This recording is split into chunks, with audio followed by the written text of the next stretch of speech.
Welcome to our channel. నేను ఇప్పుడు చదివి వినిపించబోయే కథ కావేరి పార్ట్ 4. పార్ట్ 3లో ఏం జరిగిందో ఒకసారి చూద్దాం. కావేరి విపరీతంగా జడుచుకుపోవడంతో సాగర్తో చెప్పి భయపడుతుంది. అప్పుడు సాగర్ ఫోన్ చేసి మా వనజను నీకు తోడుగా పంపిస్తాను, ఇద్దరు కలిసి ఉండండి అని దిగులు పడకు అని చెప్తాడు. తర్వాత వనజ వాళ్ళ ఇంటికి వస్తుంది. వచ్చి తనతో ఎంతో కలివిడిగా మాట్లాడుతుంది. మనసు ప్రశాంతంగా ఉంచుకుని హాయిగా ఉండు, నేనున్న ఈ 4 రోజులు నా చేతి వంట రుచి చూపిస్తాను, రోజు నువ్వు ఎలా తిప్పలు పడుతూనే ఉన్నావు అని చెబుతుంది. కావేరి మొహమాటంగా నవ్వుతుంది. తర్వాయి భాగంలోనికి వెళ్దాం. తర్వాత వనజ టీ కలిపింది. ఇద్దరూ కబుర్లు చెప్పుకుంటూ గడిపారు. ఆ కాసేపట్లోనే వనజ మంచి స్నేహితురాలయ్యింది కావేరికి. వనజ అంది, కావేరి, ఈవ్ టీజింగ్ అన్నది ఆడవాళ్ళందరూ ఎదుర్కొంటున్న సమస్య. పెళ్ళయిందా లేదా అనేది లేదు. పెళ్ళయిన తర్వాత నేను ఎదుర్కొన్నాను. మా సందు చివరిలోనే ఉండేవాడు ఓ ఫోసుగాడు. నేను మార్కెట్కి వెళ్ళినా సూపర్ బజార్కి వెళ్ళినా వెనకే ఫాలో అవుతూ ఉండేవాడు. చాలా రోజులకు కానీ అర్థం కాలేదు వాడు నన్ను ఫాలో చేస్తున్నాడని. కావేరి, నీకు విషయం చెప్పాలి. మా ఫాదర్ యోగా మాస్టర్. ఆయన ప్రోత్సాహంతోనే నేను యోగా కరాటే నేర్చుకున్నాను. మనం ఎందుకు ఇవన్నీ అనుకుంటాం? పెళ్లి చేసుకుని బుద్ధిగా సంసారాలు చేసుకునే మనకు ఈ ఆత్మరక్షణకు సంబంధించిన ఆర్ట్స్ అవసరమా అనిపిస్తుంది. కానీ ఈ రోజుల్లో ఈ పరిస్థితుల్లో అవి చాలా అవసరం. అవతలి వాడిని ఎదుర్కొనడానికి ధైర్యం ప్రదర్శించాలి. కనీసం మన దగ్గర ఒక ఆయుధం ఉందని వాడికి తెలిసేలా ఉంటే వాడే వెనక్కి తగ్గుతాడు. తప్పదు అనుకుంటే పవిట చెంగుతోనే వాడి మెడకు ఉరితాడు బిగించాలి. భయపెట్టడానికైనా టాయ్ పిస్టల్ హ్యాండ్ బ్యాగ్లో పెట్టుకోవాలి. చెప్పానుగా, వాడు నన్ను ఫాలో అవ్వడమే కాదు, ఓసారి అసభ్యంగా కూడా మాట్లాడాడు.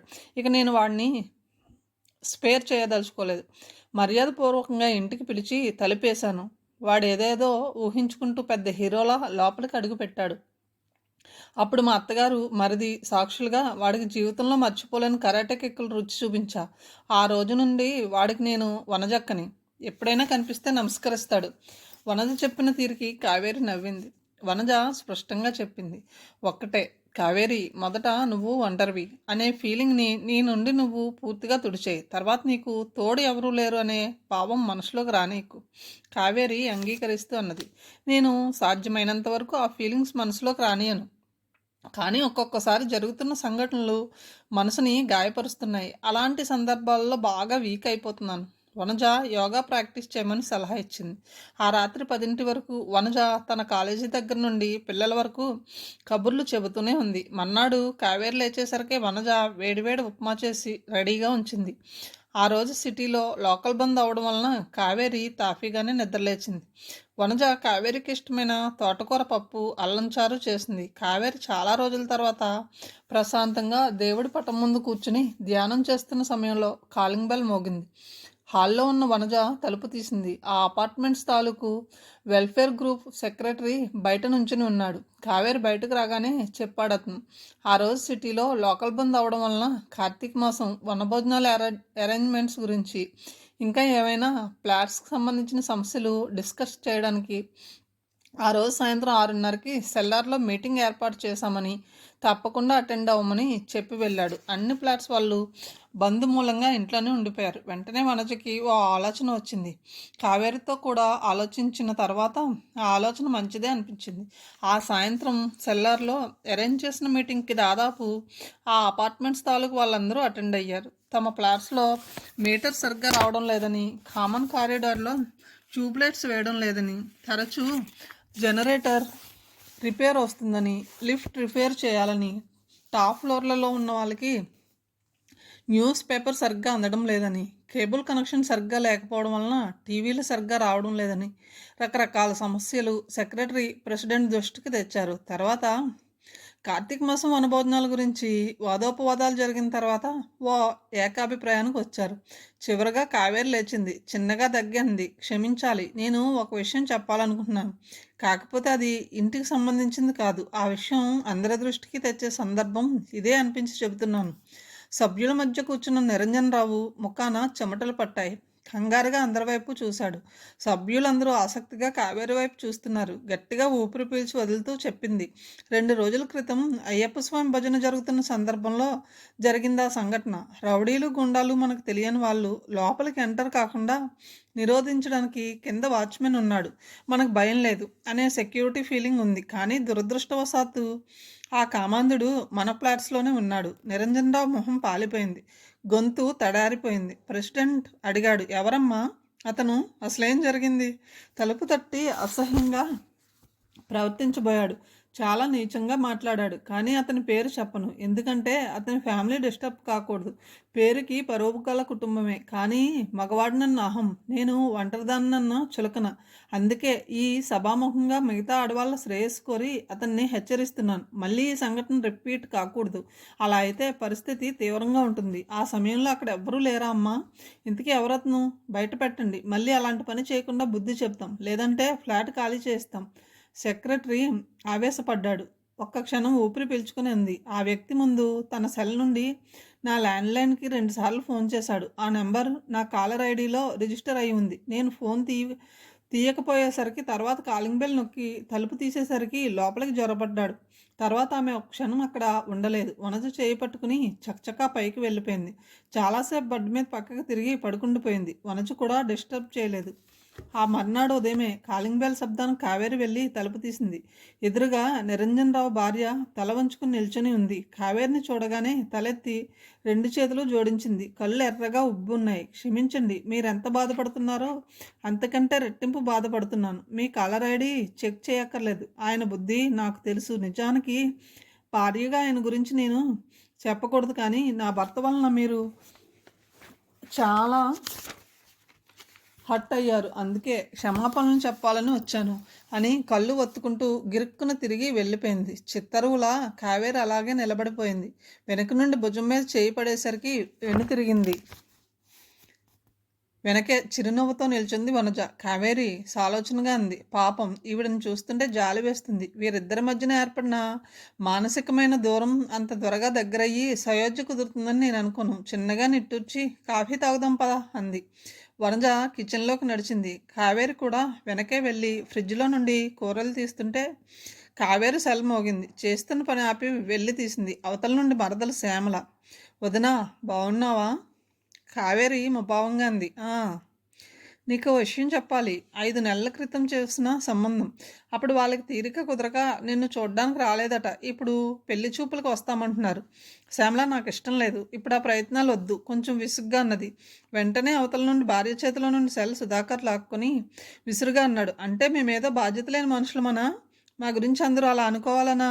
నువ్వేదో మనసులో పెట్టుకుని వద్దంటున్నావు. మొన్న మన మధ్య జరిగిన డిస్కషన్కి దీనికి ఎలాంటి సంబంధం లేదు. కావేరి వెంటనే రియాక్ట్ అయింది.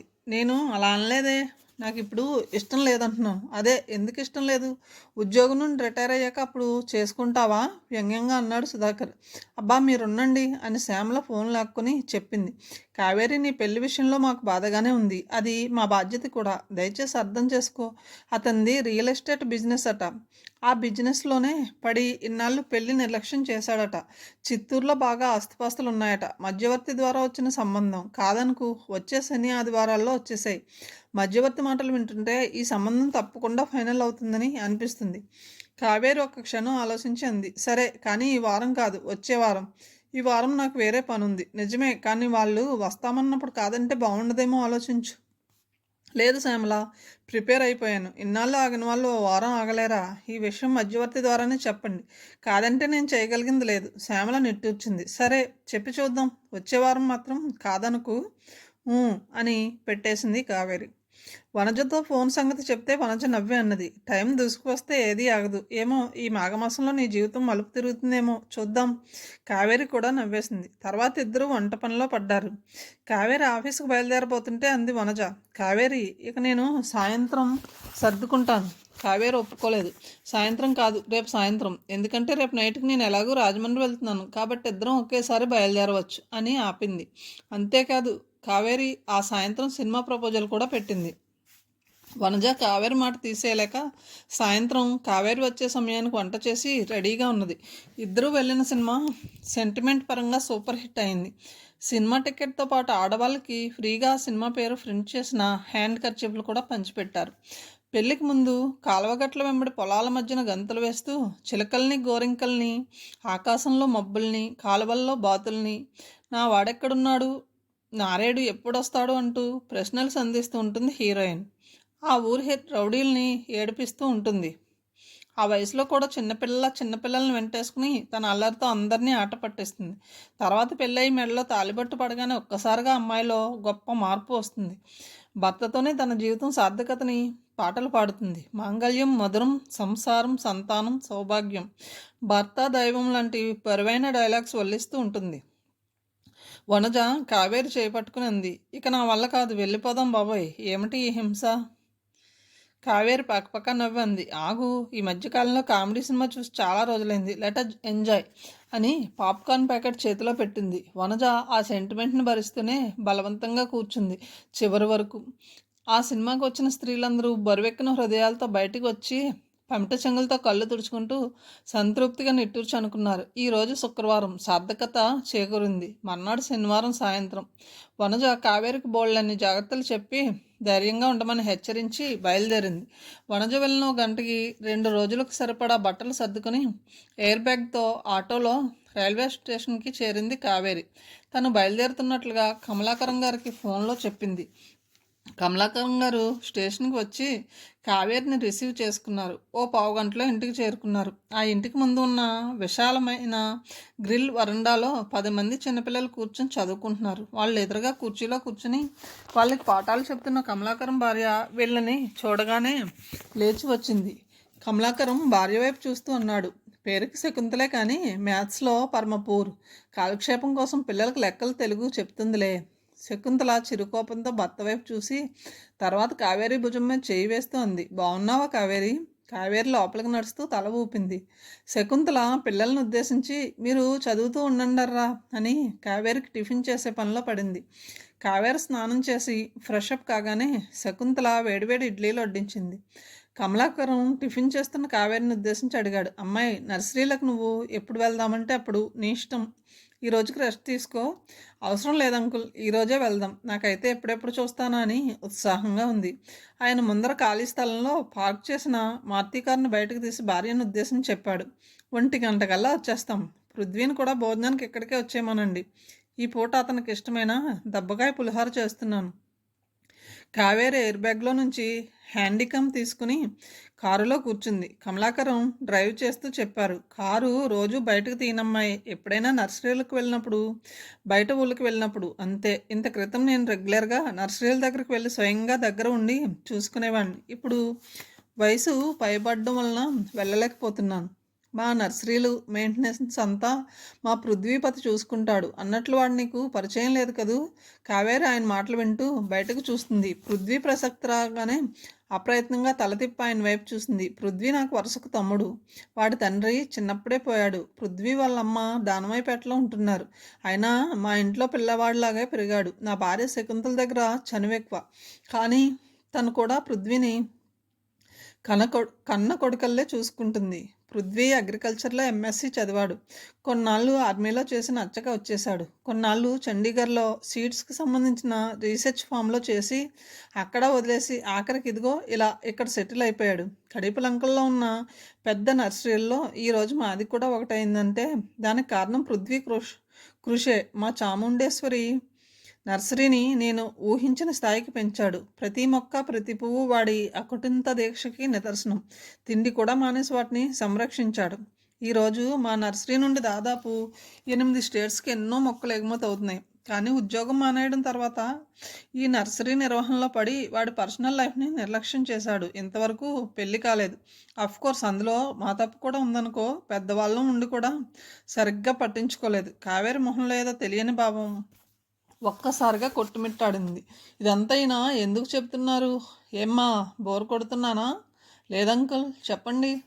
ఇదంతా ఎందుకు చెప్తున్నానంటే, ఇప్పుడు నేను పూర్తి భరోసాతో బిజినెస్ అంతా పృథ్వీ భుజాల మీదనే పడేసి హాయిగా బతుకుతున్నాను.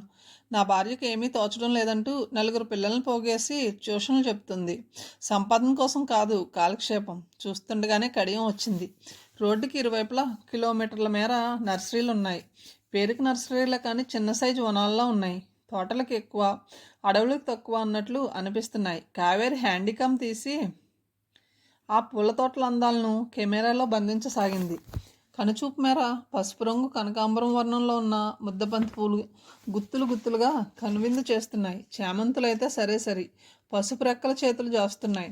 దాదాపు 20 నిమిషాల సేపు కారులో ప్రయాణించినా ఇంకా నర్సరీలు కనిపిస్తూనే ఉన్నాయి. కమలాకరం చెప్పారు. ఇంకా లోపలికి చిన్నవి పెద్దవి చాలా ఉన్నాయట.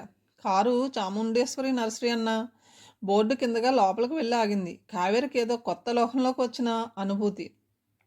కారు ఆగిన చోట ఎడంవైపు చిన్న షెడ్డు, తర్వాత ఆఫీసు ఉన్నాయి. కుడివైపు చూస్తే వరుసలు వరుసలుగా పేర్చిన కుండీల్లో వివిధ వర్ణ సమ్మేళితమైన రకరకాల పూల మొక్కలు, పాలిథిన్ కవర్లలోనే మట్టి కూరి వాటిల్లో పెంచిన చిన్న సైజు క్రోటాన్ మొక్కలు, మధ్యలో మట్టిలో క్రమ పద్ధతిలో పెంచిన పేరు తెలియని రకరకాల డాలియా జినియాలు, గులాబీలు, లిల్లీలు కనువిందు చేస్తున్నాయి. కమలాకరం కావేరిని ఉద్దేశించి, లోపలికి వెళ్దాం రా కావేరి, అక్కడే ఎక్కడో మా పృథ్వీ కూడా ఉంటాడు, పరిచయం చేస్తాను అని ముందుకు నడిచారు. ముందుకు నడిచే కొద్దీ మల్లెలు, మందారాలు, గన్నేరు, వెన్నముద్దలు, మన్మథ బాణాలు, జాజి, విరజాజులు ఉన్నాయి. తర్వాత కూరగాయల మొక్కలు, పెద్ద సైజు చెట్లు, బత్తాయి, నారింజ, కమల, సపోటా, అరటి అన్ని రకాల చెట్లను దాటితే పెద్ద పెద్ద కొబ్బరి చెట్లు, టేకు చెట్లు, పనస, పంపర పనస, అనాస బారులు తీరిన సైనికుల్లా ఉన్నాయి. ఎటువైపు చూసినా నర్సరీ ఎకరాల కొద్దీ విస్తరించున్నది. ఆ మొక్కల మధ్యన పనిచేస్తున్న పనివాళ్ళు నీళ్లు పెడుతూ, పాదులు తవ్వుతూ, కలుపు తీస్తున్నారు. పనివాళ్లే 30 మంది వరకు ఉన్నట్లున్నారు. ఆ రోజు ఆదివారం అవడంతో నర్సరీలను కొనడానికి వచ్చిన వాళ్ళు చాలామందే ఉన్నారు. పనివాళ్లే వాళ్ళకి వాటి గురించి వివరిస్తున్నారు. కమలాకరం కావేరి తామరలు ఉన్న కొలను దాటి మలుపు తిరగగానే అక్కడ ఉన్న మొక్కలకి చేతిలోని ట్యూబుతో నీళ్లు పెడుతూ అటు తిరిగి ఉన్నాడు ఓ వ్యక్తి. అతన్ని చూడగానే ఆగారు కమలాకరం. ఆ వెనకే కావేరి. పృథ్వీ ఆప్యాయంగా పిలిచారు. ఆ పిలుపుకి వెనుతిరిగాడు పృథ్వీపతి. కళ్ళు ఆశ్చర్యంగా చూశాయి కావేరిని. అతని కళ్ళు చురుకైనవి, చూపు నిశితమైనది అని గ్రహించింది కావేరి. కమలాకరం పరిచయం చేశారు. నేను చెప్పలా, కావేరి, హైదరాబాదు. అందమైన పలువరుస తలుక్కుమనేలా నవ్వాడు పృథ్వీ. చేతులు జోడించి అన్నాడు. నమస్తే. కావేరి కూడా చేతులు జోడించింది. పృథ్వీలో చూడగానే ఆకర్షించేవి అతని కళ్ళు, తర్వాత అందమైన నవ్వు, ముఖ్యంగా సాధికారితో నిండిన అతని స్వరం, శాసించేటట్లు ఉండే అతని స్వరం ఇప్పటికీ కావేరి చెవుల్లో ప్రతిధ్వనిస్తూనే ఉన్నది. కమలాకరం, మీరు మాట్లాడుతూ ఉండండి, నేను ఆఫీస్లో కూర్చుంటాను. పృథ్వీ, మన నర్సరీలు చూడాలని కావేరి అంత దూరం నుండి వచ్చింది. మంచి సీజన్ ఇదేనని చెప్పాననుకో, దగ్గరుండి అన్ని వెరైటీలు మొక్కలను చూపించు అని పృథ్వీకి ఆ బాధ్యత అప్పచెప్పి ఆయన వెళ్ళి ఆఫీస్లో కూర్చున్నారు. పృథ్వీ చిరునవ్వుతో కావేరిని పలకరించాడు. బాగున్నారా? నేను పంపించిన విత్తనాలు బాగా ఎదిగాయా? పూలు పూస్తున్నాయా? పూస్తున్నాయి. కుండీల్లో కాకుండా నేల మీద అయితే ఇంకా బాగా పూసేవేమో. రండి, పూర్తిగా చూడాలంటే రోజు చాలదు అని కదిలాడు పృథ్వీ. అతన్ని అప్పుడు చాలా దగ్గరగా చూసింది. అతని చెంపలు, మీసాలు నెరిశాయి. క్రాఫ్ ఒత్తు ఉండి వెనక్కి దువ్వుకున్నాడు. మధ్య మధ్యలో తెల్ల వెంట్రుకలు కనిపిస్తున్నాయి. చామన్ ఛాయ అయినా మొహంలో ఓ విధమైన మెరుపు ఉంది. పృథ్వీ నవ్వినప్పుడు ఆ మెరుపు బయటపడుతుంది. మనిషి మంచి బలంగా, దృఢంగా, ఆరోగ్యంగా ఉన్నాడు. పృథ్వీ దూరంగా పనిచేస్తున్న ఓ కుర్రాడిని పిలిచి బొండాలు తెమ్మని చెప్పాడు. కావేరి హ్యాండీకామ్తో పూల మొక్కల ఫోటోలు తీస్తుంటే చిన్నగా దగ్గు చెప్పాడు పృథ్వీ. సాధారణంగా మేము ఎవరిని కెమెరాలతో లోపలికి అనుమతించాం. ఈ అందాలని కళ్ళతో ఆస్వాదించాల్సిందే. సారీ, నాకు తెలియదు అని కావేరి హ్యాండీ మూయబోతుంటే చిరునవ్వుతో అన్నాడు. మీకు రిస్ట్రిక్షన్స్ వర్తించవు. Carry on. చెప్పండి, ఎలా ఉంది నర్సరీ? ఆనందంగా అంది. నేను ఊహించినంత అద్భుతంగా ఉన్నాయి. 2 కళ్ళు చాలవనిపిస్తుంది. ముఖ్యంగా గులాబీలు. ఇన్ని వెరైటీలా? My God. గులాబీల్లోనే మీకు అద్భుతమైన వెరైటీ చూపిస్తాను రండి అని పృథ్వీ కొంత దూరం నడిచిన తర్వాత పనస చెట్ల వెనక వైపు తీసుకెళ్లాడు. అక్కడ గుబురుగా 5-6 అడుగుల ఎత్తులో పెరిగి ఉంది గులాబీ మొక్క. ఆ మొక్క నిండా సిల్క్ లాంటి ఒత్తైన రెక్కలతో చక్రాల్లా గుత్తులుగా ఉన్నాయి గులాబీ పూలు. పృథ్వీ చెప్పాడు. ఇది జపాన్ గులాబీ. ఊటీ నుండి తెచ్చాను. పూలు చూస్తుంటేనే జపాన్ వాళ్ళ గుండ్రటి మొహాలు గుర్తుకొస్తాయి. గమ్మత్తైన రకం. కావేరి సంభ్రమంగా చూసింది ఆ గులాబీల వైపు. ఆ మొక్క దగ్గర నుంచుని పృథ్వీ చేత ఫోటో తీయించుకుంది. తర్వాత మందారాల వైపు తీసుకెళ్లాడు. ఇంతవరకు చూడని వెరైటీ మందారాలను చూసింది. ఒకవైపు పెద్ద కొలంలో తామరాకుల్లా తేలుతున్న పెద్ద పెద్ద పల్లాలంటే ఆకులను చూస్తూ ఆగిపోయింది కావేరి. వెనక నుండి చెప్పాడు పృథ్వీ. అవి అమెజాన్ విక్టోరియా. వాటి మీద దాదాపు 30 కేజీలు తూగే పిల్లవాడిని కూర్చోబెట్టినా తేలుతూనే ఉంటాయి. నొక్కులు నొక్కులుగా అంచుల పైకి లేచి వెడల్పుగా హరిటాకు రంగులో ఉన్న అమెజాన్ విక్టోరియాని అబ్బురంగా చూసింది కావేరి. ఇంతలో కుర్రాడు 2 గాజు గ్లాసుల నిండా కొబ్బరి నీళ్ళు తెచ్చాడు. కావేరి కొబ్బరి నీళ్ళు తాగుతూ పృథ్వీ వైపు తిరిగి అంది, హ్యాట్సప్, ఇదంతా మీ కృషి ఫలితమే అని తెలిసింది. పృథ్వీ ఒక క్షణం మౌనంగా ఉండి తర్వాత అడిగాడు, మా కమలాకరం చెప్పారా? కొంచెం ఎక్కువేలండి. కావేరి, కాదు, ఇప్పుడు అనిపిస్తుంది చాలా తక్కువ చెప్పారని హఠాత్తుగా అడిగాడు పృథ్వీ. కావేరి గారు, ఏమీ అనుకోకపోతే నా గురించి తక్కువ ఎక్కువ చెప్పడానికి ఎవరో ఒకరున్నారు. మరి మీ గురించి? చిన్నగా నవ్వింది. ఆ నవ్వు వెనుకనున్న విరక్తి పృథ్వీ కళ్ళు పసిగట్టేశాయి. ఎందుకు లేరు? తమ్ముడు, మరుదులు, బంధువులు చాలామంది ఉన్నారు. అయినా నా గురించి చెప్పుకునేటందుకు ఏమీ లేదు. లేస్తాను, తింటాను, ఆఫీస్కి వెళ్తాను, వస్తాను, తింటాను, పడుకుంటాను. ఇంతే నా జీవితం. నా లైఫ్ స్టైల్ ఇదే. నాతో నేనే షేర్ చేసుకుంటాను, నాతో నేనే కబుర్లు చెప్పుకుంటాను. కావేరి గారు, మీ గురించి కొంత అన్నయ్య ద్వారా తెలుసు. మీరు పెళ్లి గురించి మనసులో ఎక్కువ ఆలోచిస్తున్నారా? మీ మాటలను బట్టి వైరాగ్యం లాంటి భావం తెలుస్తుంది. సహజంగా ఎందుకు ఉండదు పృథ్వీ గారు? అయినా నేను పెద్దగా ఇంపార్టెన్స్ ఇవ్వకపోయినా నా చుట్టుపక్కల మనుషులు, కొలీగ్స్ ఊరుకోరుగా. సులభమే.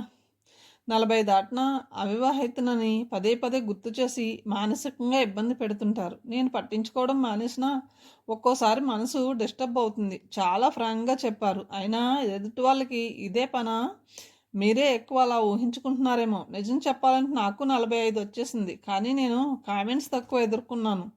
ఒకే ఒకసారి కాబోలు పెళ్ళిళ్ళ పేరయ్యా అనవసరంగా ఎక్కువ వాగితే మళ్ళీ నోరెత్తకుండా గట్టి డోస్ ఇచ్చాను అంతే. మీరు మగవాళ్ళు కాబట్టి మీ జోలికి ఎవరూ రారు. మీరు పనిచేసే ఆఫీసు, ఈ నర్సరీ, పాపం ఒక్కరికి నోళ్ళు లేవుగా మిమ్మల్ని కామెంట్ చేయడానికి. పెద్దగా నవ్వేశాడు పృథ్వీ. తర్వాత అన్నాడు, చదువు తర్వాత ఉద్యోగం కోసం ప్రయత్నం లాంటిదే పెళ్ళి కూడా. ఒక్కోసారి ఉద్యోగం వెంటనే రావచ్చు, లేదా ఆలస్యం కావచ్చు. ఈ మధ్యలోనే కొంతమంది హడావుడి పడి చిన్న చితక ఉద్యోగాలతో సరిపెట్టుకుంటారు. అలాగే పెళ్ళి అని నా ఉద్దేశం. ఇంకా వయసు చాలా ఉంది. ఫారిన్లో మ్యారేజ్ ఏజ్ 40 దగ్గర నుండే స్టార్ట్ అవుతుందట. ఏమైనా డిఫరెన్స్ కాకుండా ఉంటే చాలు. లేదులేండి, అంత దూరం రాలేదు. కానీ మనం చాలా దూరం వచ్చేసాం. దాదాపు 1 గంట వస్తుంది. వెళ్దామా? పృథ్వీ ఆగుతూ అన్నాడు. కావేరి కూడా అలాగే, రేపు మళ్ళీ వస్తాను అని వెనుతిరిగింది. మధ్యలో అంది, ఆ చికాకులు దిగుల నుండి తప్పించుకోవడానికే నేను ఇలా వచ్చింది. సారీ, నేను ఎక్కువ చనువు తీసుకుని మీ పర్సనల్ విషయాలు టచ్ చేసినట్లున్నా. మిమ్మల్ని నేను కూడా ఇబ్బంది పెట్టినందుకు వన్స్ అగైన్ సారీ నొచ్చుకుంటూ అన్నాడు పృథ్వీ. వద్దు, నేను ఎందుకు వచ్చానో చెప్పానంతే. ఈ వాతావరణం, పరిసరాలు, పచ్చదనం నాకెంతో నచ్చాయి. జీవితాంతం పదిలపరుచుకోగల తీపి జ్ఞాపకం. పృథ్వీ తేలిగ్గా ఊపిరి పీల్చుకున్నాడు. ఇద్దరు వచ్చేసరికే కమలాకరం వీళ్ళ కోసమే ఎదురు చూస్తున్నారు. కావేరి కమలాకరం వెనక్కి కూర్చుంటే పృథ్వీ డ్రైవ్ చేశాడు. ఇంటికి వెళ్ళగానే ముగ్గురికి ఒకేసారి భోజనాలు వడ్డించింది శకుంతల. బాగా తిరగడంతో మంచి ఆకలి మీద ఉందేమో. రోజు కంటే ఎక్కువే తిన్నది కావేరి. అప్పుడు పృథ్వీతో వాళ్ళ మాటలు, చనువుని బట్టే అర్థమైంది పృథ్వీకి ఆ ఇంట్లో అనుకున్న దానికంటే ఎక్కువే వాళ్ళతో బంధం ముడిపడి ఉందని. భోజనాల తర్వాత పృథ్వీ అన్నాడు, మేడం, మీకు అభ్యంతరం లేకపోతే ఒక అరగంట స్పేర్ చేస్తారా? తప్పకుండా. ఏమిటి, చెస్ ఆడాలా? నవ్వుతూ అడిగింది కావేరి. కాదు, రండి అని హాలుకి పక్కనున్న గదిలోకి ఆహ్వానించాడు. కావేరి కూడా ఆసక్తిగా లోపలికి అడుగుపెట్టింది. లోపల కిటికీ పక్కగా ఉన్న పెద్ద టేబుల్ మీద కంప్యూటర్. దానికి ఎవరు తొలగిస్తూ చెప్పాడు అతను. అన్నయ్య నా ఆసక్తిని గమనించి ఈ పీసీ కొన్నారు. బిజినెస్ పరంగానే కాదు, ఖాళీ సమయాల్లో నేను ఎక్కువగా గడిపేది దీంతోనే. మీకు ముఖ్యమైన వెబ్సైట్ చూపించాలి అని పీసీ ఆన్ చేసి లాగిన్ అయ్యాడు. తనకు కావాల్సిన వెబ్సైట్లోకి వెళ్ళాడు. ఆ వెబ్సైట్ 40plus.com. పృథ్వీ మౌస్ను కదుపుతూ చెప్పాడు, ఈ వెబ్ ఆసక్తికరమైంది. ఇందులో 40 దాటిన తర్వాత పెళ్ళైన వాళ్ళవి, 40 దాటిన తర్వాత కూడా పెళ్ళి కాని వాళ్ళవి అభిప్రాయాలు, మెసేజెస్, ఇంట్రెస్టింగ్ పాయింట్స్ ఉంటాయన్నమాట. ఎవరైనా వాళ్ళ అభిప్రాయాలు కూడా పోస్ట్ చేయవచ్చు. కావేరి ఆసక్తిగా ముందుకు వంగింది. చాలామంది పేర్లు, అడ్రస్లు, మెయిల్ అడ్రస్లు, అన్ని స్టేట్స్ నుండి వివరాలు స్క్రోల్ అవుతున్నాయి. చూసారా? 40+ అంటే మీరు నేను కాదు, దేశంలో ఎంతమంది ఉన్నారో జస్ట్ మీకు అవగాహన కోసం చూపించా. వీరి పేర్ల పక్కన ఖాళీ బాక్స్ ఉంది అంటే పెళ్ళికి రెడీగా ఉన్నట్టు. పేజీలుగా తిరిగిపోతున్నాయి. ఒక చోట ఆపి క్లిక్ చేశాడు పృథ్వీ. ఆ పేజీ గురించి చెప్పాడు. ఈమె జయంతి, గిల్టా గుజరాతీ, ప్రస్తుతం ఐఏఎస్ ఆఫీసర్. ఆమె మాటల్లోనే చదవండి. కావేరి పృథ్వీ కొంచెం దగ్గరగా జరిగి చదివింది. నా లైఫ్ గోల్ ఐఏఎస్ అవడం. అది సాధించే వరకు నాకు మనశ్శాంతి ఉండేది కాదు. నేను ఎంతగానో కష్టపడ్డాను. మధ్యలో తల్లిదండ్రులు బయటవారు నాకు ఉద్యోగం కంటే పెళ్లి ముఖ్యం, చదువు ఆపమని ఒత్తిడి తెచ్చారు. కానీ నా ఆశయం ముందు ఎవరి ఒత్తిళ్ళు బెదిరింపులు నిలవలేదు. ఊహించిన దానికంటే త్వరగానే కోరుకున్న ఉద్యోగం దొరికింది. అందులో ఎన్నో మెట్లు ఎక్కాను. ఆ విజయానందంలో నా పెళ్లి గురించి మర్చిపోయాను. ఇప్పుడు నా వయసు 40 దాటింది. అయినా బాధ లేదు. అవును, ఎందుకు బాధపడాలి? పెళ్ళి అనేది జీవితంలో ఒక ఘట్టం, ఒక మలుపు అంతే. కానీ అదే జీవితం కాదు కదా. మరో పేజీ స్క్రోల్ చేశాడు. మీనాక్షి అయ్యంగార్, చెన్నైలో ప్రముఖ నృత్యకారిణి. ఆమె మాటల్లో నా 5వ ఏడే జీవిత గమ్యం అర్థమైంది. అప్పుడు నేను ఆడుకున్నది బొమ్మలతో కాదు, గజ్జెలతో. 20వ ఏటే నిర్ణయించుకున్న నృత్యానికి అంకితం అవ్వాలని. ఇప్పటికీ ఆ రంగంలో నిరంతర విద్యార్థిని. అందరిలా పెళ్లి చేసుకుని ఉంటే నా జీవితం అక్కడే కట్ అయిపోయి ఉండేది. కానీ పూర్వజన్మ సుకృతం. నాకు పెళ్లి కాలేదు. అది నా అదృష్టం. కాబట్టే ఈ తపస్సు, ఈ నృత్యం, ఈ ఆరాధన, ఈ ఆనందం. నా మనసులో స్థానం ఒక్క నటరాజుకే, మరెవ్వరికీ లేదు. ఇప్పుడు నా వయసు 46.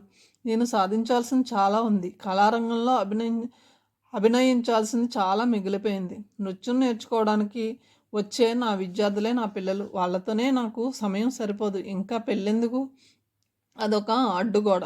కొంతమంది ఫెమినిస్టుల భావ ప్రకటనలు ఉన్నాయి. కర్ణాటకకు చెందిన కృష్ణస్వామి కొన్ని మంచి పాయింట్స్ చెప్పారు. 40 తర్వాత జరిగే వివాహంలో సయోధ్య బాగా కుదురుతుంది. ఎందుకంటే అప్పటి వరకు ఎదురు చూసి ఉంటారు. తోడు దొరికిన తర్వాత విడిచి ఉండలేరు. మానసికంగా పరిపక్వత సాధించడం వల్ల నిర్ణయాలు ఆలోచించి తీసుకుంటారు. మనస్పర్ధలు ఉండవు. ఆరోగ్య సమస్యలు తలెత్తే ఏజ్ కాబట్టి ఒకరిపై ఒకరు ఆధారపడతారు. ఆర్థికంగా స్థిరపడి ఉంటారు. అప్పటికే కొంత వేదాంత ధోరణి ఉంటుంది కాబట్టి ఒకరి పట్ల ఒకరు బాధ్యతగా ఉంటారు.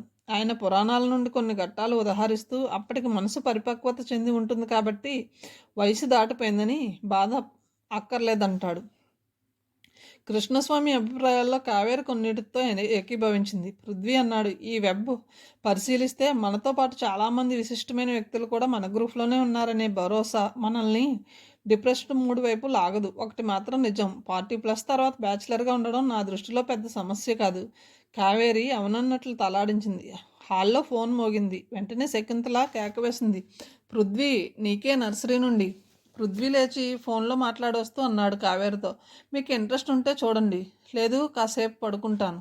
పృథ్వీ సైన్ అవుట్ అయ్యి వెళ్తూ అన్నాడు, బై, రేపు వస్తారుగా. మీకు ఇంట్రెస్ట్ ఉండాలే కానీ ఉదయం 5-6 మధ్యన వస్తే ఆ అందాలే వేరు. పల్చటి మంచుతెరల మధ్యన అరవిచ్చిన గులాబీల సోయగాలే వేరు. తప్పకుండా వస్తాను. అయితే నేను వచ్చి తీసుకువెళ్తాను. 5 గంటలకల్లా రెడీగా ఉండండి అని వెళ్ళిపోయాడు. తర్వాత కావేరి కాసేపు పడుకుంది. ఆ రాత్రి పృథ్వీ మళ్ళీ వచ్చాడు. పనసపొట్టు ప్యాకెట్ శకుంతలకి ఇచ్చి వెళ్ళాడు. మర్నాడు ఉదయమే కమలాకరం 5 కావేరిని లేపాడు.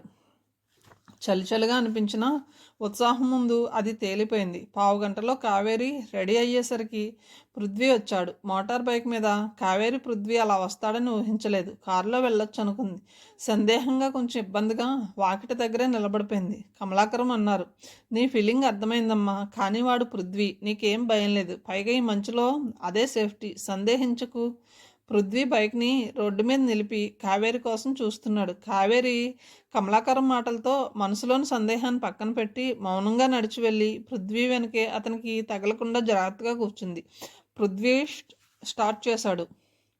నల్లటి తార్ రోడ్డు మీద బైక్ రివ్వున దూసుకుపోతుంది. చల్లటి గాలి శరీరానికి బలంగా తాకుతుంది. పమిట చెంగుని చెవుల మీదుగా కప్పుకొని కొంచెం ముందుకు జరిగితే అతని వీపు తగిలి వెచ్చగా అనిపించింది. కావేరి కళ్ళలో కూడా ఊహించలేదు పెద్దగా పరిచయం లేని వ్యక్తితో తెలిమంచు వేళలో అంత సన్నిహితంగా వెళ్లాల్సి వస్తుందని. ఆ మలిపే జీవితంలో అతి ముఖ్యమవుతుందని. ఒక్కసారిగా బండి స్లో చేశాడు పృథ్వీ. అమాంతం కావేరి గడ్డం అతని భుజాన్ని బలంగా తాకింది. గుండెలు అతని వీపుని హత్తుకున్నాయి. కావేరి మొహంలోకి సర్రున రక్తం దూసుకొచ్చింది. అతి కష్టం మీద కంట్రోల్ చేసి కూర్చుంది. పృథ్వీ ఇదేం పన్నన్నట్లు ఎదురుగా వేలు పెట్టి చూపిస్తూ అన్నాడు, మేడం లుక్. కావేరి అతని భుజం మీదుగా చూసింది. ఆ పల్చటి మంచుతెరల మధ్యన రోడ్డుని క్రాస్ చేసి వెళ్తుంది ఓ అందమైన కృష్ణ జింక. శబ్దానికి కబోలు. రోడ్డు వారుగా కాసేపు నిలబడి ఇద్దరిని చూసి క్షణంలో చెట్ల మధ్య మాయమైంది. అరెర్రే, అప్పుడే గుర్తొచ్చినట్లుగా నాలుక ఖర్చుకుంది కావేరి. ఏమైంది కంగారుగా అడిగాడు పృథ్వీ. మళ్ళీ బండి స్లో చేస్తూ, హ్యాండిక్యామ్ మర్చిపోయాను. ఓహో అదా అని బండి వేగం హెచ్చిస్తూ అన్నాడు. వద్దులేండి, అది ఉంటే దృష్టి అంతా దాని మీదే ఉంటుంది. అందాల్ని మనసుతో ఆస్వాదించలేరు. కావేరికి అది నిజమేననిపించింది. పృథ్వీ భుజం మీదుగా ముందర దృశ్యాలు కావేరి కళ్ళకు అపురూపంగా తోస్తున్నాయి. ఎదురుగా ఆకాశం అంచుల్లో కెంజాయ రంగు అలుముకుంటుంది. రోడ్డుకి ఇరువైపులా ఉన్న తోటల్లో నుండి చల్లటి పచ్చిగాలి వీస్తుంది. కమ్మని పరిమళం ముక్కు పుటాలను తాకుతుంది. ఆ మైకంలో పృథ్వీ భుజంపై చేయి వేసి చెరువుగా జరిగిన సంగతే తెలియలేదు ఆమెకి. ఓ పావుగంటలో నర్సరీలోని మొక్కల మధ్యన ఉన్నారిద్దరు. గులాబీ మొక్కల మధ్యన కావేరి కళ్ళ ముందు ఓ అద్భుత దృశ్యం ఆవిష్కృతమవుతుంది. బాలబానుని లేత కిరణాలు మంచు తెరలను తొలగిస్తున్నాయి. ఆ నిశ్శబ్దంలో ఏదో తెలియని సంగీత స్వరాలు మనసును తాకుతున్నాయి. మొగ్గ విడిచి రేకులు విప్పుకుంటున్న గులాబీలు మంచు బిందువుల బరువుకి అమాయకంగా అరమోడ్పు కళ్ళతో నెమ్మదిగా ఆకాశం వైపు తలెత్తి చూస్తూ రేకులు విస్తరిస్తూ విశాలమవుతూ ప్రకాశవంతమవుతూ రెక్కలు విప్పుతున్నాయి. ఆ దృశ్యం చూడడానికి 1000 కళ్ళు చాలవు. ఆ అందాలను కావేరి మనసు తీరా ఆస్వాదిస్తుంది. కమ్మటి ఆ సువాసనను తనివి తీరా ఆగ్రానిస్తుంది. పృథ్వీ కావేరినే చూస్తున్నాడు. కావేరి జీవితంలో అపురూపమైన క్షణాలు ఎక్కడ జారిపోతాయా అన్నట్లు మనసంతా కళ్ళు చేసుకుని ఆ అందాల్ని ఎంజాయ్ చేస్తుంది. సూర్యుడు పూర్తిగా పైకి వచ్చిన తర్వాత క్రమేపీ మంచు తెరలు విడిపోయి పరిసరాలన్నీ వెలుగుతో నిండిపోయాయి. దాదాపు 1 గంట తర్వాత ఏదో స్వప్నలోకం నుండి జారిపడినట్లుగా కదిలి అన్నది కావేరి. వెళదామా? అప్పుడే అరవిచ్చి మంచు బిందువులు రాలుస్తూ కమ్మటి సుగంధం వెదజల్లుతున్న ఓ గులాబీని కోసి ఇచ్చాడు పృథ్వీ. చిరునవ్వుతో స్వీకరిస్తూ అన్నది కావేరి. థ్యాంక్ యూ, ఇలాంటి అద్భుతాన్ని నాకు చూపించినందుకు. పృథ్వీ నవ్వుతూ బండి స్టార్ట్ చేయగానే కావేరి ఎక్కి కూర్చుంది. ఈసారి బెరుకులేదు, ఫ్రీగా కూర్చుంది. పృథ్వీ కావేరిని కమలాకరం ఇంట్లో దించి తను వెళ్ళిపోయాడు. పిల్లలకు పాఠాలు చెబుతున్న శకుంతల కావేరి రావడం చూసి లేచి వెళ్ళి వేడివేడి కాఫీ కల్పించింది.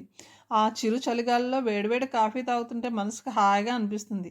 కాఫీ తాగుతూ వాకిట్లోనే కూర్చుంది కావేరి. కొంచెం పక్కగా పిల్లలు కూర్చొని కావేరి వైపు తలెత్తి చూస్తూ మధ్య మధ్యలో పుస్తకాల్లోకి చూస్తూ పాఠాలు చదువుతున్నారు. శకుంతల పిల్లలను ఉద్దేశించి అన్నది, ఈ రోజుకి చాలు, మరి కొన్ని కొత్త తెలుగు పదాలు నేర్చుకుందామా? పిల్లలందరూ ఉత్సాహంగా ఓ అంటూ తల ఊపారు. శకుంతల కుర్రాన్ని వేలు పెట్టి చూపించి, ఒరే సీను, గోధూలి వేల అంటే ఏమిటి ఎప్పుడు అడిగింది. సీను కాసేపు శూన్యంలోకి చూస్తూ ఆలోచనలో గడిపాడు. కావేరి వాడి వైపు ఆసక్తిగా చూస్తుంది. పల్లెటూరు పిల్లాడు కాబట్టి సహజంగా వాడికి అర్థం తెలిసి ఉంటుందని ఊహించింది కావేరి. ఓ 2 నిమిషాల తర్వాత ఎంతో కాన్ఫిడెన్స్తో చెప్పాడు సీను. గోధూలి అంటే గోధుమల పిండి, గోధూలి వేళ అంటే గోధుమ పిండితో చపాతీలు చేసే సమయం. అంటే ఉదయం 6-7 గంటల మధ్యన మేడం. కావేరికి నిలువుగుడ్లు పడి చేతిలో కాఫీ కప్పు వణికింది. ఆహా, విజ్ఞానకని మెచ్చుకుంది శకుంతల. తర్వాత కావేరి వైపు తల తిప్పి నవ్వుతోంది. కంగారు పడక కావేరి, నువ్వు ఇంకా నయం. నేనైతే మొదట్లో వీళ్ళు చెప్పే సమాధానాలు విని విరుచుకు పడిపోయేదాన్ని. అంటే నమ్ము, ఇప్పుడు నిర్ణయించుకున్నా. ఈ కాన్వెంట్ చదువుల వ్యామోహంలో మరుగున పడిపోతున్నా మన తెలుగు పదాలు నేటి తరం పిల్లలు మిస్ అవుతున్నారు. స్కూల్స్లో, ఆఫీసుల్లో రాజభాష అంటూ రోజుకు 2 హిందీ పదాలకు అర్థం చెప్తున్నారు. అలాగే ఈ పిల్లలకు కూడా రోజుకు 2 అచ్చమైన తెలుగు పదాలను పరిచయం చేయాలని మొదట్లో వీళ్ళ నాలుగు చూసి భయం వేసింది, నవ్వు వచ్చింది, తర్వాత జాలి వేస్తుంది. తప్పు వీళ్ళది కాదు, అవునన్నట్లు కావేరి తల ఊపింది. శకుంతల మరో పిల్లని అడిగింది, ముసురు ఎప్పుడైనా విన్నావా? అంటే ఏమిటి? ఆ పిల్ల సందేహించకుండా చెప్పింది, దోమలు ముసిరే వేళ మేడం. శకుంతల అంది, నిజమే, మీ కాలనీలో దోమలు ఎక్కువ అనుకుంటాను. కావేరి నవ్వుతూ వింటుంది. అప్పుడు శకుంతల ఆ పిల్లకి ఆ పదాలకు అర్థం ఏమిటో వివరించింది. అప్పుడే లోపల నుండి ఫోన్ మోగింది. శకుంతల తల తిప్పి చూసింది. కావేరి కూడా లోపలికి తొంగి చూసింది. కమలాకరం ఎక్కడో పెరట్లో ఉన్నారు. కావేరి లేచి వెళ్ళి రిసీవర్ తీసింది. హలో, కావేరి గారా? నేను పృథ్వీని. మీరా అంకుల్ని పిలవనా? అవసరం లేదు, మీకోసమే చేశాను. మీరు ఎప్పుడు వెళ్తుంది? సాయంత్రం. ఎందుకు? నవ్వుతూ చెప్పాడు. ఏం లేదు, ఆత్రేయపురం వెళ్ళొద్దామని. ఆత్రేయపురమా? ఎందుకు అని అడుగుతుండగానే ఫోన్ పెట్టేశాడు. సాయంత్రం కావేరి బయలుదేరుతుంటే శకుంతల చీర జాకెట్టు పెట్టింది. కావేరి వద్దన్నా వినలేదు. కమలాకరం అన్నారు, అమ్మాయి, ఇది నీ ఇల్లే అనుకో. మనసుకి ఎప్పుడు రావాలనిపిస్తే అప్పుడే నిరభ్యంతరంగా వచ్చేసాయి. నీకెప్పుడు వెల్కమ్. ఇంతలో వాకిట్లో మోటార్ బైక్ శబ్దం. పృథ్వీ చేతిలో స్వీట్ ప్యాకెట్స్తో లోపలికి అడుగు పెట్టాడు. ఆ ప్యాకెట్స్ కావేరికి ఇస్తూ చెప్పాడు, మా గోదావరి జిల్లాలో special pootharekulu. Kaveri thank you అని ఆ ప్యాకెట్స్ తీసుకుని బ్యాగ్లో పెట్టుకుని పృథ్వీ వైపు చూస్తూ అంది. ఇక్కడ నుండి నేను ఎంతో సంతోషం, మనశ్శాంతి, మానసిక ధైర్యం మూట కట్టుకు వెళ్తున్నాను. హైదరాబాద్ వస్తే తప్పకుండా కలవండి. షూర్. పృథ్వీ తల ఊపాడు. కావేరి సరాసరి హైదరాబాద్ వెళ్ళలేదు. మధ్యలో వరంగల్లో దిగేసింది. స్టేషన్లో దిగి సాగర్కి ఫోన్ చేసింది. ఎందుకో మనసంతా ఎంతో ఆనందంగా, తృప్తిగా అనిపిస్తుంది. ఆ ఫీలింగ్స్ని సాగర్తో షేర్ చేసుకోవాలని మనసు ఉవ్విల్లురుతుంది. వెళ్ళి మళ్ళీ రొటీన్ ఆఫీస్ వాతావరణంలో పడాలని అనిపించడం లేదు. సాగర్తో చెప్పేటందుకు ఆ రోజుకు సరిపడా కబుర్లు, విశేషాలు ఉన్నాయి. ఆటోలో కూర్చొని బ్యాగ్ పక్కనే పెట్టి జడ ముందుకు వేసుకుంటుంటే జడలో నుండి ఒడిలోకి జారిపడింది గులాబీ. ఒడిలిపోయిన రేఖలు వాసన వస్తున్నాయి. ఆ వాసన రాగానే వెంటనే మంచు తెరల మధ్యన అరవిచ్చిన గులాబీలు, చిరునవ్వుతో తన ఎదురే చేతులు కట్టుకుని తన కళ్ళ వైపే సూటుగా చూస్తున్న పృథ్వీ, ఇంతలేసి కళ్ళతో వింతగా చూస్తున్న కృష్ణజంక గుర్తుకొచ్చాయి.